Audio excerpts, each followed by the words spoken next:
राधे राधे। श्री हरदास। कैसे हैं आप सब? आशा करते हैं कि आप लोग स्वस्थ होंगे, मस्त होंगे।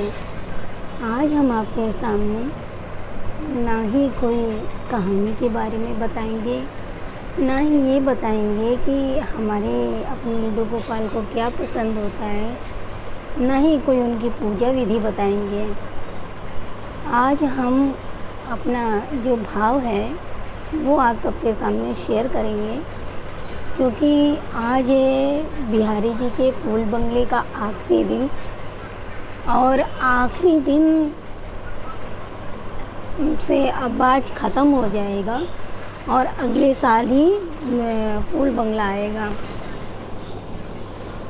और सब लोग जैसे जानते हैं कि जो लोग मुझसे जुड़े हैं कि मैंने वृंदावन को अपना मैका मान रखा है, तो उसके पीछे भी एक सत्य घटना है जो हमारे बहुत करीब है।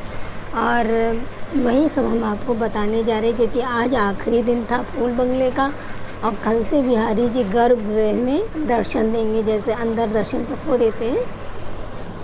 तो बात उस टाइम की है कि जब हम लोग बिहारी जी मंदिर जाते थे तो फूल बंगले के बारे में कुछ ऐसी हम लोग को जानकारी नहीं थी। हम और ये आराम से गए दर्शन करने के लिए। दर्शन जब बिहारी जी मंदिर में अंदर प्रवेश करे, सब सुबह दर्शन करा तो दर्शन सब अच्छे से हो गया। लेकिन जब शाम को हम लोग दर्शन करने गए, जिस समय 4-4:30 बजे मंदिर खुला, उस समय दर्शन करने गए तो वहाँ पे देखो खूब सुंदर से फूल सजे चारों तरफ। तो मुझे हम लोग को कुछ फूल बंगले के बारे में जानकारी नहीं थी कि फूल बंगला भी सस्ता है, ऐसे ऐसे दर्शन होते हैं वहाँ पे। फिर हम लोगों ने खूब अच्छे से दर्शन करे। रात की आरती हुई। आरती के बाद में विनय पचासा होता है। जब बिहारी जी अंदर चले जाते तो विनय पचासा होता है। एक तरीके से जब बिहारी जी को सुलाया जाता है तो वो समझ लीजिए जिस तरीके से एक लोरी होती है जो बिहारी जी का शुरू से लेकर एक साल के बीच में जितने जितने बीच के त्यौहार पड़ते हैं, वो सारे त्यौहार का सारा वर्णन, उनका जो भी उनकी महत्ता है बिहारी जी की, वो सब विनय पचासा, उसको विनय पचासा बोलते हैं, वो हो रहा था। उसके बारे में भी हम लोग को जानकारी नहीं थी। लेकिन जब हम लोग ने देखा कि बिहारी जी बाहर हैं और अच्छे से दर्शन दे रहे हैं, तो हम लोग ने क्या किया कि सोचा कि चलो जहाँ पे जब बिहारी जी बैठे थे, जब अंदर चले गए थे आरती के बाद, तो जहाँ पे वो बैठे थे वहाँ पे बहुत भक्त लोग ऊपर जाने लगे चढ़ के। वहीं जहाँ पे बैठे थे उनका जो टेबल था तो उसमें माथा टेकने के लिए कि कम से कम जहाँ हमारे बिहारी जी बैठे तो वहाँ माथा तो टेक लें। तो मैंने इनसे भी बोला कि चलो ऊपर चलो, सब लोग जा रहे हैं तो माथा टेक लेते हैं। तो पर इन्होंने मुझसे ये बोला कि तुम चली जाओ, हम यहीं से दर्शन कर रहे, तुम चली जाओ, तुम माथा टेक लो जाके। अच्छा, नहीं ये गए, लेकिन मैं ऊपर चली गई। ऊपर जा कर के भीड़ बहुत थी वहाँ पे जहाँ पे बिहारी जी बैठे हुए थे, तो सब लोग माथा टेक रहे थे। तो मैंने भी मतलब उसी भीड़ में जाकर माथा टेकने की कोशिश करी। तो तब तक कि एक होंगे, कोई गोसाई होंगे या भंडारी होंगे, जो भी हो मुझे मालूम नहीं था, लेकिन वो गोसाई ही थे। तो उन्होंने इतने भीड़ में ही, जैसे मैंने माथा टेकने की कोशिश करी तो उन्होंने कहा कि सबको बोलते ना, हटो हटो, भीड़ खाली करो, जैसे जल्दी जल्दी खाली करो यहाँ से। तो मैंने जैसे आगे बढ़े उनको माथा टेकने के लिए, वो बोले हटो यहाँ से, हटो जल्दी, हटो यहाँ से, इतनी तेज़ से मुझसे बोले। फिर मैंने कहा कम से कम माथा तो टेक लेने दीजिए। मैं उन्हें जानती नहीं थी, तो मैंने कहा माथा तो टेक लेने दीजिए कम से कम, सब तो माथा टेक रहे हैं, हम भी ज़रा सा माथा टेक ले फिर चले जाएंगे यहाँ से। तो बोले, इतनी तेज़ उन्होंने मुझे हड़का के बोला कि हट जाओ यहाँ से, क्या तुम्हारे बाप की जागीर है। और इतनी तेज़ी से बोला कि जो अगल बगल लोग खड़े थे वो भी मेरी तरफ देखने लगे। कि मतलब कहते नहीं कि अगर जब कहीं कुछ हो रहा होता है तो कोई देखता है, तो सब लोग उसे ही देखने लगते ना कि किसको कोई इतनी तेज़ चिल्ला रहा है या कह रहा है। तो जितनी वहाँ पे भीड़ थी सब मुझे देखने लगी वहाँ पे। मैंने तो कुछ बोला नहीं, लेकिन फिर भी माथा जैसे तैसे खाली दूर से ऐसे माथा जरा सा छू के और मैं नीचे उतर आई। नीचे आ कर के और मेरी आँखों से इतनी आंसू बहने लगे। तो ये तो मुझसे पूछे भी कि क्या हो गया। तो मैंने कहा कुछ नहीं। तब तक कि एक वहाँ पे जो कर्मचारी रहते हैं, तमाम लोग जो वो सेवा होती है सब कर रहे होते, तो वो आए। सोहनी सेवा, जैसे सोहनी सेवा बहुत लोग कर रहे होते। सोहनी सेवा मतलब वहाँ पे जो झाड़ू लगा के जो सफाई करी जाती है उसको सोहनी सेवा बोली जाती है। तो जब वो कोई कर्मचारी आया, मुझसे बोला कि जैसे क्या हुआ लाली, कोई खोई गोई का। तो मैंने बोला नहीं। उसको लगा जैसे कि मैं यहाँ पे रो रही हूँ खड़े होकर, तो शायद मेरा कोई खो गया है या मेरा कोई सामान खो गया है, तो इसीलिए वो रो रही होगी। तो मैंने उनसे कहा कि नहीं चाचा, कोई सामान नहीं खोया है, ना कोई बिछड़ गया है, ये मेरे साथी हैं। तो बोला कि फिर तुम काहे रो रही हो, कोई बात हो गई हो या किसी ने कुछ कहा हो तो बताओ, हम कहेंगे जाके। मैंने कहा नहीं, कोई बात नहीं हुई है, किसी ने मुझसे कुछ नहीं कहा है। और जिसने कहा तो वो ठीक सामने ही खड़ा था। नहीं, मैंने कुछ नहीं बोला उससे कि इन्होंने ऐसा ऐसा बोला है कि तुम्हारे बाप की जागीर है। तो मैंने उनसे कुछ भी नहीं कहा। मैं पूरी रास्ते तब हम लोग रुके थे परिक्रमा मार्ग में, राधे राधे आश्रम में। वहाँ से ऑटो से मैं इनके साथ आई और पूरे रास्ते भर रोती रही। ये पूछते ही रहे कि बराबर कि क्या हो गया, तुम क्यों रो रही हो या क्या बात है। मैंने कहा कुछ नहीं। जब अपने रूम पे आई तब मैंने बोला इनसे कि ये उस आदमी ने इस तरीके से मुझसे बोला कि वो तुम्हारे मतलब क्या तुम्हारे वो बाप की जागीर है, जो मतलब इतना हक जता रही हो। तो ये बोले कोई बात नहीं, ऐसे वहाँ पे होते ही हैं, सब बोलते ही हैं, ऐसे कोई बात नहीं। लेकिन यकीन मानिए जो आदमी ने जो वो बात बोली थी वो मेरे दिल में इतनी ज़्यादा चुभ गई थी। कहते ना कि जब कोई ऐसी कोई बात बोलता है तो इतना नहीं लगता है, लेकिन वो तुरंत मतलब सही हो जाता है। लेकिन उसकी बात जो थी इतनी ज़्यादा यहाँ दिल पे छुप गई थी, बाप की जागीर। लेकिन मैं वही रास्ते सोचते आ रही थी कि उसने मुझे बोला है कि तेरे बाप की जागीर है। ठीक है, आज से ये मेरे बाप की भी जागीर हो गई है। तो तब से मैं बिहारी जी को अपनी उनके बाप की ही जागीर मानती हूँ। ये मेरे लिफा बन गया कि बाप की जागीर। मैंने कहा ठीक है, वास्तव में बाप की ही जागीर मानते हैं। मन ही मन में मैं सोचती रही कि आज से ये मेरे पिता ही हैं और ये जो वृंदावन में मेरे बाप बिहारी वो मेरा ही जागीर है, ऐसा मन में भाव आ रहा था। लेकिन उसके कुछ ही दिन बाद, और मुझे ये भी नहीं पता था कि वृंदावन में जाने से बिहारी जी को एक रिश्ता ज़रूर बनाना पड़ता है, वही रिश्ता अपने बिहारी जी निभाते हैं। तो फिर कुछ दिन बाद जैसे कि ये फूल बंगला ख़त्म होंगे और ये जैसे इस टाइम ऐसे ही इसी टाइम पे हम लोग गए थे। तो फूल बंगले ख़त्म होने के बाद जैसे सावन आ जाता है, फिर गणेश जी का आता है, फिर माता रानी के नवरात्र का आता है, उसके वैसे वो भी वही दिन था। फिर मैंने कुछ दिन बाद हम लोग वहाँ गए वृंदावन नवरात्र में, नवरात्र की अष्टमी में। तो वहाँ पे ये रामचंद्र जी का चल रहा था प्रोग्राम। वहाँ पे सब मंदिरों में राम जन्म का उत्सव मनाया जा रहा था। तो सब मैं और मेरे बच्चे, मेरे पति, सब लोग गए हुए थे।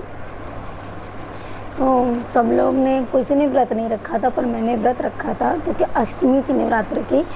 तो जब व्रत करके पूरा दिन हम लोग वृंदावन मंदिर में टहलते रहे। टहलने के बाद ये हुआ कि रात में मुझे रास्ते में कुछ भूख भी नहीं लगी थी। लेकिन जब लास्ट टाइम रात में सब लोग खाना खाने गए हम लोग, तो इतनी तेज़ भूख लगी थी कि व्रत का तब भी उस टाइम बहुत देर हो गई थी, जो व्रत का हमें कुछ नहीं मिल पाया। तो होटल में जाके मैंने, एक होटल है वहाँ पे परिक्रमा मार्केट से उधर से साईं होटल, तो मैंने वहाँ पे, उन्होंने पूछा कि क्या व्रत का मैंने जैसे कि वहाँ पे क्या व्रत का कुछ मिल पाएगा। तो उन्होंने साफ मना कर दिया कि आप इतनी रात में तो व्रत का मिलना बहुत मुश्किल है, लेकिन खाली दही मिल पाएगा। तो ये बोले कोई बात नहीं, अगर दही है तो दही और पेड़ा, जो मेरे पास प्रसाद था पेड़े का, वो हम खा के अपना कर लेंगे। थोड़ी सी मतलब भूख बहुत देर लगी थी पूरे दिन की।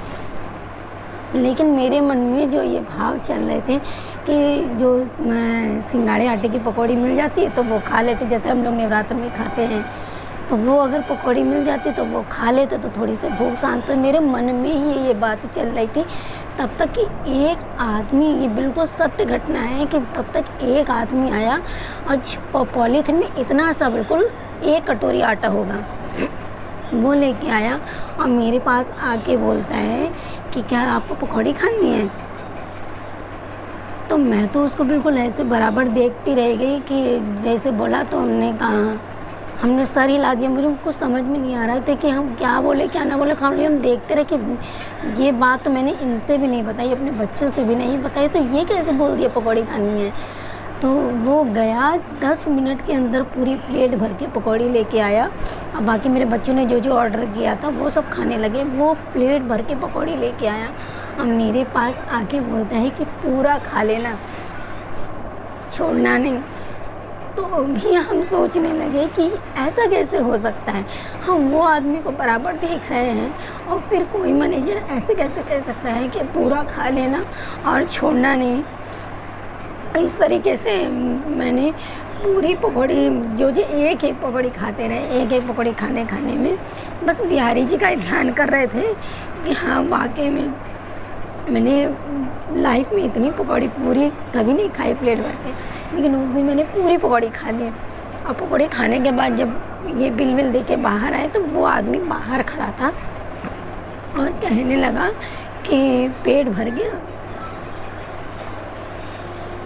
तो भी हम सोचने लगे ऐसे कैसे कि अगर आप कोई होटल में जाते हैं और खाना खाते हैं तो बहुत अगर नया खुला होगा तो वो पूछेगा सर आपको कैसा लगा यहाँ का, या कोई है। पर ऐसे कैसे कोई कह सकता है कि ये आपको मतलब पूरा खा लीजिएगा छोड़िएगा नहीं और पेट भर गया, ये तो कोई नहीं पूछता है ना। जब वापस जाने लगी अपने रूम के होटल की तरफ तो मैंने उसे पलट के देखा, फिर यही सोचा कि प्रभु आप जिस भी रूप में हो आपको मेरा कोटि कोटि प्रणाम है और अपनी इस बेटी पे कृपा दृष्टि बनाए रखिएगा। लेकिन हाँ उस तारीख में ये मान गई कि अगर बेटी अपने मैके जाती है तो कोई पिता अपनी बेटी को भूखा नहीं सोने देता है, कोई पिता नहीं सोने देता भूखा अपना बेटी को। तो जिस टाइम मैंने बिहारी जी को अपना पिता माना था उस टाइम से ये टाइम लेकर मैंने तब से बिहारी जी को अपने पिता है मेरे। और वाकई में बिहारी जी ने अब तक की मेरे साथ अपने पिता का पूरा रोल निभाया है। आज मेरे पास बिहारी जी की इतनी ज़्यादा कृपा है कि कुछ तो चीज़ ऐसी हैं जो नहीं पूरी होती। जैसे जो लोग हमारे बारे में जानते होंगे कि इतना हम लोग सब करते थे, सब कुछ करते थे, तो कोई चीज़ ऐसी थी जो इतनी बड़ी विपत्ति भी आ चुकी हमारे लोग के ऊपर। बहुत ज़्यादा मानते थे कि बिहारी जी मतलब सब कर दें, लेकिन नहीं हो पाई। लेकिन फिर भी जो एक पिता का रूप होता है वो पिता वाकई में जो उन्होंने रिश्ता, मैंने उन्हें साथ एक रिश्ता निभाया था, वो आज रिश्ता मेरे बिहारी जी ने अभी भी निभाते चले आ रहे हो। बाकी यही भी उम्मीद क्या पूरा भरोसा है कि जब तक इस शरीर में जान है तब तक मेरा बिहारी अपनी बेटी पे हमेशा कृपा दृष्टि बनाए रखेंगे। वो दिन और आज का दिन ऐसा है कि बिहारी जी की कृपा इतनी ज़्यादा है कि बस हम आप लोग को बता नहीं सकते। सब पर अपनी कृपा दृष्टि बनाए रखें। और हम यही कहेंगे जब भी आप बिहारी जी मंदिर में जाएं या कोई भी आपके इष्ट देव हों तो उनसे एक रिश्ता ज़रूर बना के रखेंगे। पहले तो मुझे नहीं पता था इस रिश्ते के बारे में, लेकिन ये चीज़ मुझे बाद में जैसे जैसे हम लोग जाने लगे वैसे वैसे हम लोग को पता चला कि बिहारी जी में एक रिश्ता ज़रूर बना के रखिया जाएगा। और वही रिश्ता बिहारी जी बखूबी से निभाते हैं। जो भी आपके इष्ट देव होंगे वो रिश्ता बखूबी से निभाएंगे। जय जय श्री राधे जी बिहारी श्री अरदास। हम आगे भी आपको बताएंगे इस तरीके से किस तरीके से मेरे सावरिया मेरे पास आए हैं। जैसे कि जो लोग मेरे बारे में जानते होंगे कि मेरा सावरिया जो है मैंने ख़रीदा नहीं है, ये भी बिहारी जी की ही कृपा है कि हमारे देवर जी थे जो कोविड में बहुत लोगों का जैसे घर बर्बाद हो गया। इस तरीके से मैं बहुत अर्जी हम लोगों ने लगाई कि मतलब इस तरीके से ना हो। आज हमारे देवर बीच में नहीं है, लेकिन कहते कि ये घर में अगर कोई गाय बच्चा दे देती है या कोई लेडीज़ का अगर बच्चे का जन्म हो जाता है तो वो कहते हैं कि वो चीज़ उसमें वापस आ जाती है। मैंने लाइफ में कभी नहीं सोचा था कि इस तरीके से ये दिन आएगा कि मेरे देवर जी के जाने के, भैया जी के जाने के बाद में मेरे पास मेरा संवरिया आएगा। और इसीलिए मैं ये भैया जी के जाने के बाद 5 महीने के बाद मेरे पास संवरिया आ गए, जबकि मेरी कोई वो नहीं थी कि मेरे पास संवरिया आएंगे, मेरे पास इतने बड़े लड्डू गोपाल आएंगे। वो भी जैसे एक नॉर्मल तरीके से, जैसे मैं मैसेंजर पे सबको भेजती रहती हूँ, यूट्यूब का लिंक जैसे भेजती रहती हूँ, तो उस तरीके से एक मथुरा के चाचा जी हैं जो कि वो प्रधान हैं। मैं कभी उनसे भी आपसे मिलवाऊँगी। तो उन्होंने, जब मैंने उनसे बात करने लगी तो ऐसे बातों बातों में बोले कि लाली हम तुम्हारी आज से चाचा हैं, तुम हमारी बेटी हो। और जब उन्होंने मुझे पहली बार बुलाया तो पहली बार बुलाने पे ये भी मुझसे बोले कि तुमसे ऐसे कोई मैसेंजर पे बात कर लेगा तो क्या तुम चल दोगे। तो मैंने बोला कि नहीं, मेरे प्यारी जी कह रहा है कि मुझे जाना है उनके पास, मुझे आप ले चलो। तो वो मथुरा में है। मथुरा में जाके उन्होंने जो जो एड्रेस बताया तो वहाँ पे गए, बड़े मुश्किल से वहाँ पे पहुँचे जाके। हालांकि ये भी बहुत अच्छे हैं कि इन्होंने हमारा इसमें बहुत साथ दिया है। तो ये वहाँ तक मुझे लेके गए और ले जाके फिर जब हम लोग वापस आ रहे थे, एक बेटी की तरह जो दामाद और बेटी का स्वागत किया जाता है, उस बेटी को जो विदाई दी, वो सब चाचा जी ने बहुत अच्छे तरीके से करा। और चाचा जी ने जब मेरी गोद में ये सांवरिया को रखा और कहा बेटी ये ले जाओ और यही तुम्हारा सब करेंगे, यही तुम्हारा देखेंगे तुम। फिर मुझे कहा कि ये कैसे इतना बड़ा चमत्कार हो गया कि सांवरिया मतलब इतने बड़े लड्डू गोपाल मेरी गोद में खेलेंगे या सेवा करने का इतना ज़्यादा बड़ा सौभाग्य मिलेगा।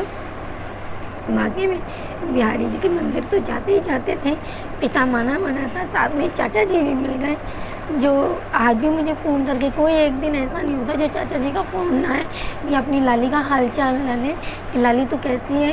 और चाचा जी के बारे में अगर बताएं तो चाचा जी का जीवन भी बड़ा ही दुख में है कि उनके बहुत सारे 3-4 लड़के हुए, सब ख़त्म हो गए, उसमें से सिर्फ एक लड़की उनकी बची।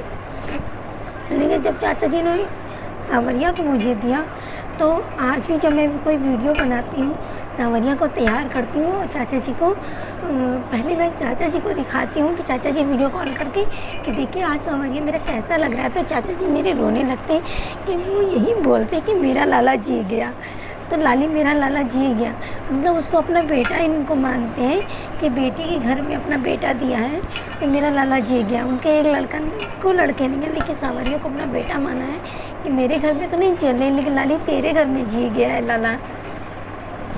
बस ऐसे ही है मेरे सांवरिया। तो आप जब भी कभी करें तो एक रिश्ता ज़रूर निभाएं। मेरे साथ ही बिल्कुल सत्य घटना है। और आज भी जब भी कोई परेशानी होती है, जब भी कोई मुसीबत होती है, शायद इसीलिए भैया जी के ना जाने के बाद हम लोग 2-2 महीने पे जाते रहते थे। अब जाना बहुत मुश्किल हो पाता है बिहारी जी के पास जाना, लेकिन शायद सांवरिया इसीलिए मेरे पास आए हैं कि ये देवर जी जो हैं या इनकी जो भी रूप हो, मुझे नहीं पता, इनकी लीला यही जाने कि जो इस समय मेरे गोदी में है। मैं नहीं जा पाती बिहारी जी, लेकिन हो सकता है घर पे भी इतनी सारी समस्याएं होती है, सब कुछ देखना होता है, सब होता है, तो तब सेवा लेनी थी इन्हें, तो ये मेरे पास आ गए। और मेरा भी ये सौभाग्य है और बड़ों का प्यार है, आशीर्वाद है जो सांवरिया मेरे पास आए हैं। लेकिन फिर भी मैं ये सपना देखती हूँ कि जैसे चाचा जी कहते हैं कि लाली अब तो लाला बड़ा हो गया। 19 सितंबर को मेरा सांवरिया जो है, आप सबका सांवरिया 1 साल का पूरा हो जाएगा। तो चाचा जी कहते लाली अब लाला की शादी कर दो। तो मैंने कहा चाचा अभी लाला तो बहुत छोटा है। बोले नहीं, अब लाला बड़ा हो गया है मेरे जीते जी, अब लाला की शादी कर दो। आप देखिए आप लोग का प्यार और आशीर्वाद रहेगा तो लाला की भी जल्दी शादी हो जाएगी। जय जय श्री राधे कुंज बिहारी श्री अड्डा। आप लोग भी एक रिश्ता बनाइए और वो रिश्ता बखूबी से निभाइए। और आपके साथ भी अगर कोई सत्य घटना हो कि तो प्लीज़ मुझे कमेंट में बताइएगा। जय जय श्री राधे कुंज बिहारी श्री हरदास और सांवरिया। देखो सांवरिया सारी बात सुनता रहता है, सब मुस्कुराता रहता है, उसको सब पता है। इन्हीं की लीला है, यही जाने क्या है क्या नहीं है। आज भी बिहारी जी से मेरा प्रसाद कोई ऐसा महीना नहीं जाता है कि जो मेरा बिहारी जी का प्रसाद, अगर कोई मुझे रात में 2 बजे भी कहते शिल्पी तुम्हारे पास थोड़ा सा बिहारी जी का प्रसाद है, तो वो तुरंत मिल जाएगा। इतनी कृपा है मेरी बिहारी जी की। ऐसी कृपा बिहारी जी सब पे बनाए रखें। जय जय श्री राधे कुंज बिहारी श्री हरदास। स्वस्थ रहिए, मस्त रहिए, और अच्छे अच्छे कर्म करते रहिए, माँ बाप की सेवा करते रहिए। जय जय श्री राधे कुंज बिहारी श्री हरिदास। राधे राधे।